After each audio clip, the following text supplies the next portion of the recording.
Hello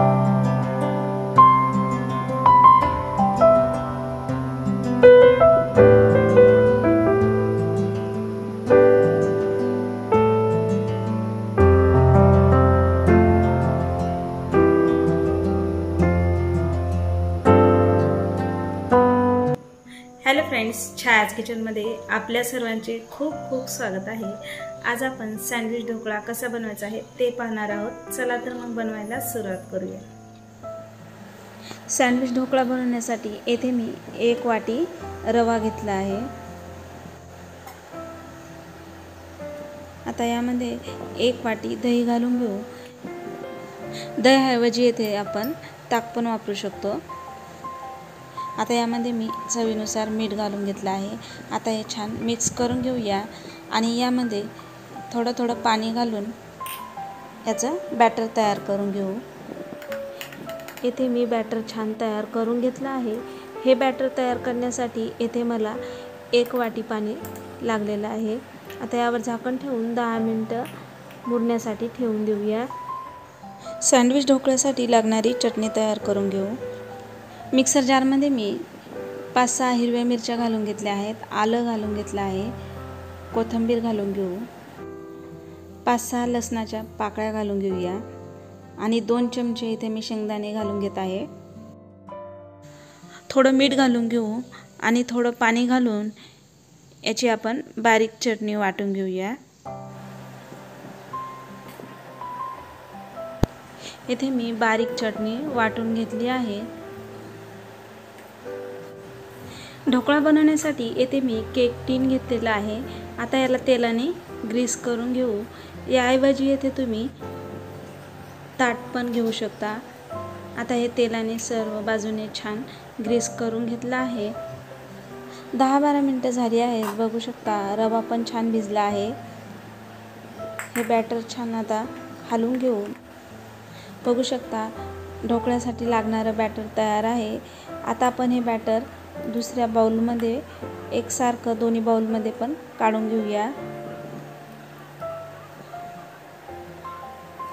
दोन्ही बाउलमध्ये मी 2-2 चमचे batter काढून घेतलं आहे। आता तिन्ही बाउलमध्ये आपलं एकसारखं बॅटर आहे। सुरुवातीला आपण 1 बाउलमधलं बॅटर घेतलं आहे। आता त्यामध्ये मी 1 चमचा तेल घालून घेत आहे, त्यामुळे ढोकळा छान सॉफ्ट होईल। आता हे छान मिक्स करून घेतलं आहे। आता यामध्ये थोडा इनो घालून घेऊ। यामध्ये मी थोडा इनो घालून त्यावर चमच्यावर पाणी घालून घेतलं आहे। आता हे छान मिक्स करून घेऊया। हे छान मिक्स करून घेतलं आहे। आता केक टीनला आपण तेल लावून घेतलेलं आहे, त्यामध्ये हे बॅटर घालून घेऊ।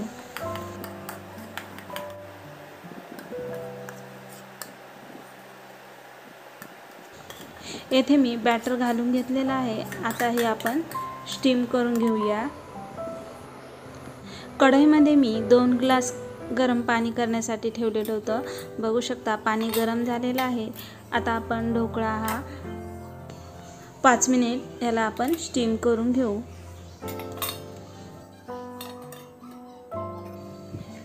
आता दुसऱ्या बाउलमधलं बॅटर घेऊ।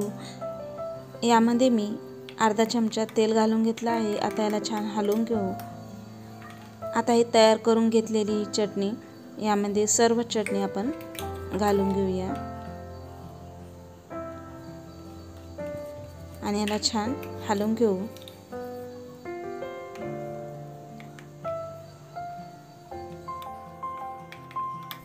आता यामध्ये अर्धा चमचा इनो घालून घेऊ आणि त्यावर थोडं चमच्यावर पाणी घालून घेऊया आणि हे छान मिक्स करून घेऊ।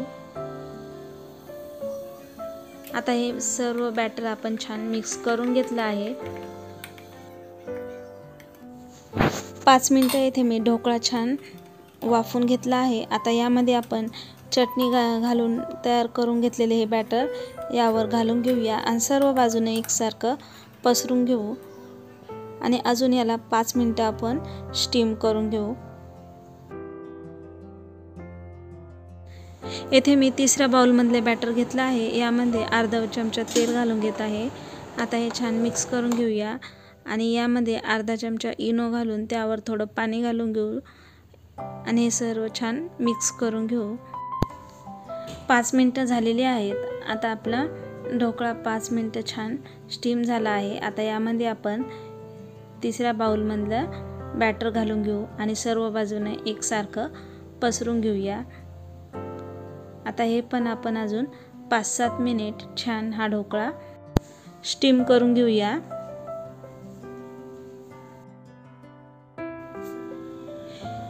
येथे मी सँडविच ढोकळा 15 ते 16 मिनिटं स्टीम करून घेतला आहे। आता यामध्ये आपण चाकू घालून बघूया।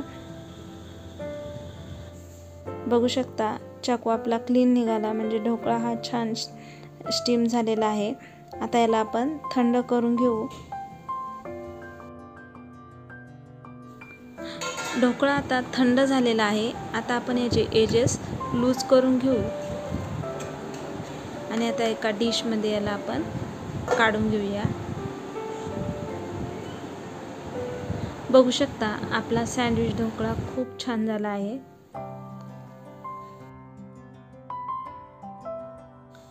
आता आपण याला कट करून घेऊया।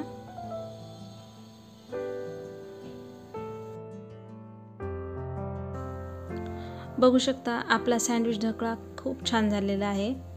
आता आपण तडका देऊन घेऊ। येथे मी 2 चमचे तेल गरम करून घेतलं आहे। आता यामध्ये अर्धा चमचा मोहरी घालून घेऊया। मोहरी छान तडतडली की 1 चमचा पांढरे तीळ घालून घेऊ। कढीपत्ता घालून घेऊ। येथे मी 3-4 हिरव्या मिरच्या उभ्या कट करून घेतल्या आहेत, त्या पण घालून घेऊ। आता हा तडका आपण ढोकळ्यावर घालून घेऊया।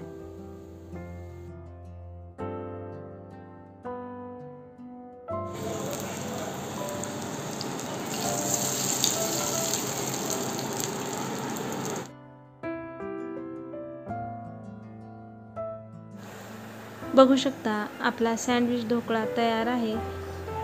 खूप छान झाला आहे।